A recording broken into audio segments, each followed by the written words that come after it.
I mean, I don't think they completely unite. I mean, they're just absolutely forced into it because they have no other choice. And there's no kind of, they're still not friends or anything afterwards. But I guess they just get to a point where they respect each other a little bit more. But I guess for Edward especially, I mean, as Jacob is constantly saying, I'm gonna try and keep stealing your girlfriend from you every single time I see her. I guess it's pretty difficult to accept someone like that being in her life.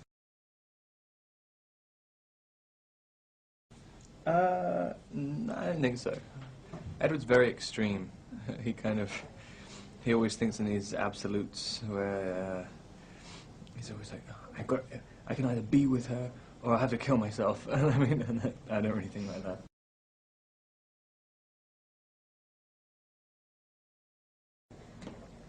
Um, I think a bit. I mean, it's just quite difficult because I mean the general tone of the books is pretty dark, and so and quite intense. And I guess if you try and make too many funny bits in it, people won't really know like what they're watching. But I guess I think as the series goes on, they get a little bit lighter and a little bit funnier. I think.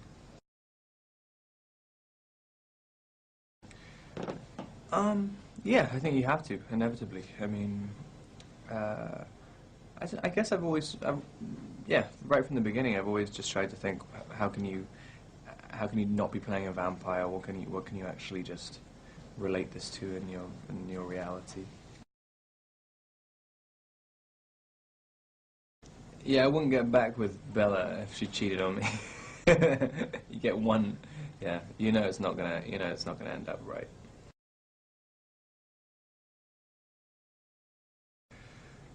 Um, in some ways, I mean, but at the same time, you kind of to me, it's always felt like doing a brand new, like a completely different film every single time I've done another sequel for it. I mean, it's always a new director and there's always sort of new challenges and things.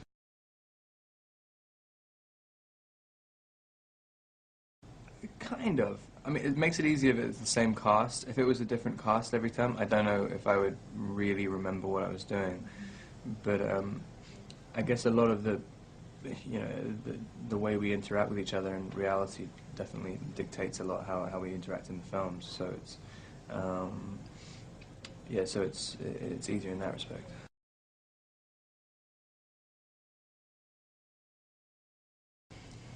I don't know. Yeah, like I think like an extreme hopeless romantic. I mean, he's like utterly hopeless, but I think but as two separate things, not as a joint thing.